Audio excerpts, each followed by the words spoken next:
साहब हम अपना भविष्य तो चाहे जैसे अपना इतिहास तो जैसे जी लिए, बच्चों को तो हम अच्छा जीवन देते हैं। अगर हमारे गांव में लोग खुले में शौच जा रहे हैं तो बच्चों का दोष नहीं साहब, हमारा दोष है।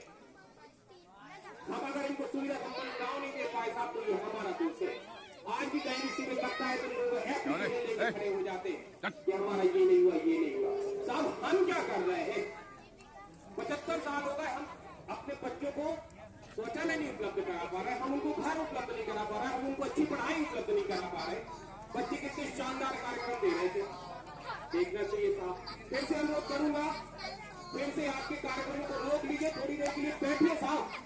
हम 75 साल में अपने देश को विकसित नहीं कर पाए, माननीय मोदी जी हमको आज संकल्प दिलाने के लिए यहाँ भेजे। उन्होंने सिंह जी के हाथ से ये रख भेजा है और कहा है कि घोराटा के एक एक व्यक्ति को संकल्प दिलाओ कि साहब 23 साल में हमको अपने देश को विकसित करें। फिर से पूछ लेता हूँ, हमारा देश विकसित है? नहीं है। पूछ लेता हूँ, हमारा देश विकसित है? नहीं है। हमारा देश क्यों अविकसित है? हमारा गांव क्यों अविकसित है? इसको हमको 23 साल में ठीक करना है। और अगर गांव के पूरे आदमी यहाँ आ जाते, पूरे महानुभाव यहाँ आ जाते, पूरी महिलाएं आज यहाँ आ जाती, तो साहब 23 साल में विकसित करने में न लगता, 10 साल में देश विकसित हो जाता। लेकिन अभी गांव के 10% लोग भी यहाँ नहीं है। हमें पूरे 100% लोगों तक पहुँचाने के लिए मोदी जी को अंदाजा है कि साहब घोराटा के लोगों को शिक्षित करने के लिए 23 साल लग जाएंगे। साहब जब हमारा गांव विकसित होगा ना, किसी को कोई समस्या नहीं होगी। आपको बताएं, अभी हम 600 रुपए की पेंशन के लिए हैरान परेशान रहते। 1 तारीख के बाद से हमारी सांसें रुकने लगती है कि साहब हमारा पेंशन आया कि नहीं आया। और जो विकसित देश है, विश्व का सबसे विकसित देश है नॉर्वे, वहाँ अगर व्यक्ति की उम्र 67 वर्ष हो जाती है तो उसको 80,000 रुपए पेंशन। कोई तुलना है क्या साहब 600 रुपए और 80,000 के बीच में?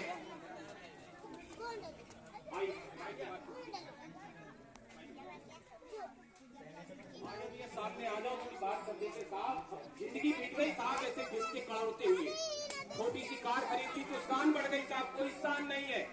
10 एकड़ जमीन खरीद ली, कोई शान नहीं है जब तक हमारा देश विकसित।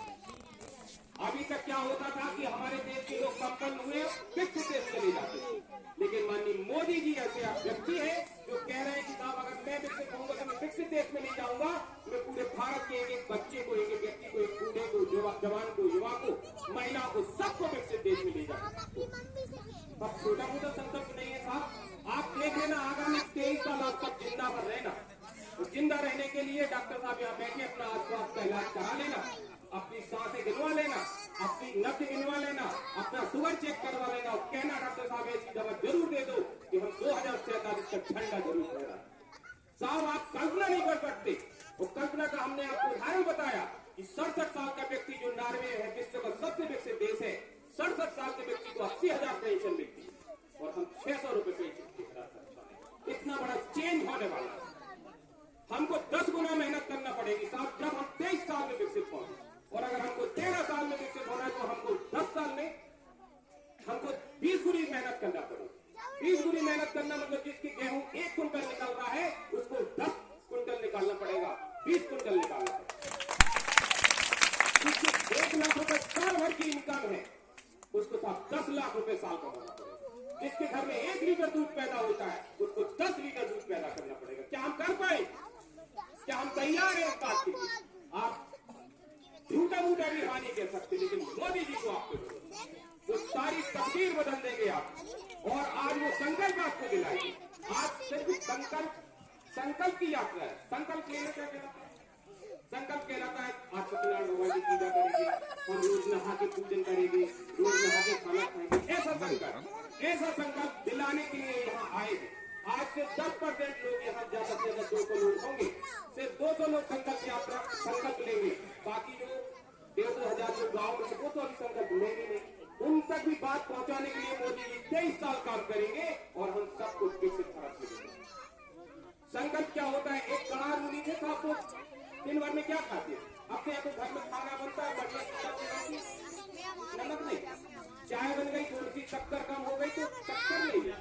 कड़ार मुनि एक महर्षि हुए हमारे देश में, खेतों में जाते थे और कड़ बीनते थे, अनाज बीनते थे, गेहूं बीन लिया, चना बीन लिया, जितना बीन पाते थे सिर्फ उतने ही अपना गुजारा करते।